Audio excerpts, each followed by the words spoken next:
સાધનો હતા, પણ લાશુના ઢગલા ને ઢગલા આપણે ટીવી ની અંદર સમાચાર જોતા હતા. જ્યારે આપણા દેશની અંદર 140 કરોડ કરતા પણ વધારે વસ્તી હોવા છતાં નરેન્દ્રભાઈના સુચારા વ્યવસ્થાના આયોજનથી 10 કરતા પણ વધારે નિર્ણયો કર્યા છે.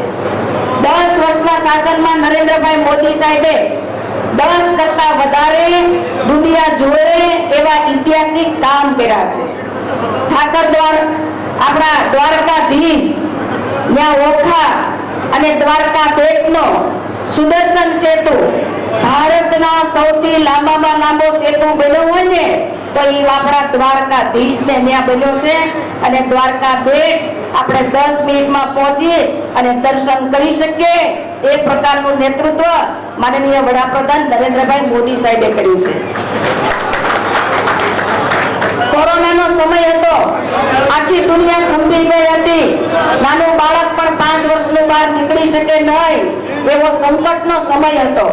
અને એવા સમયે નરેન્દ્રભાઈ મોદી સાહેબના સુચારુ આયોજન સૌથી પહેલા આપણને કોરોનાના સમયે લોકસભાના ભારતીય જનતા પાર્ટીના ઉમેદવારના સમર્થનમાં માલધારી સંમેલન શું કહેશે?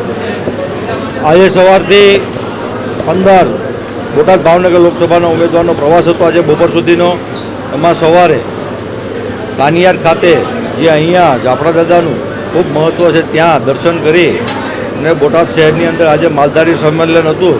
ત્યાં આજે માલધારીનું સમર્થન મેળવવા માટે આજે બેનશ્રીનો પ્રવાસ હતો. માલધારીના આ કાર્યક્રમની અંદર અન્ય કોંગ્રેસના કાર્યક્રમો ભરેલા, કોણ ભરેલું, જવાબદારી શું હતી, અન્ય કેટલા હતા?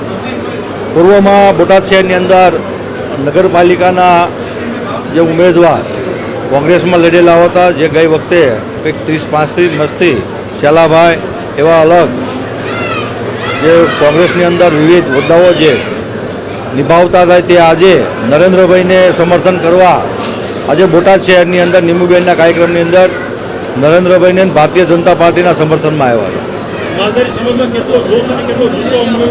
આજે જે માલધારી સમાજનો જોશ અમે જે જોયો, એટલે અમારા પ્રદેશ અધ્યક્ષની જે નેમ હતી 5 લાખની લીડથી એનાથી પણ વધારે ઉત્સાહ આજે અમે માલધારી સમાજની અંદર જોયો.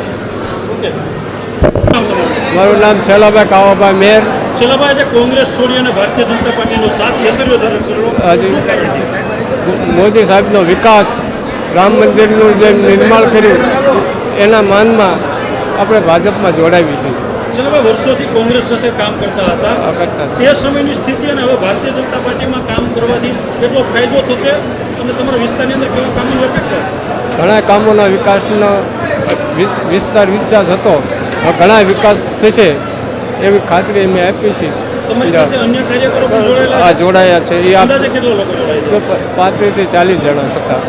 કોઈ કમિટમેન્ટ કરેલું છે ભારતીય જનતા કોઈ પાર્ટી? કમિટમેન્ટ નહીં, દિલથી ભાજપમાં વિકાસના જોઈને ભાજપમાં જોડાવી છે.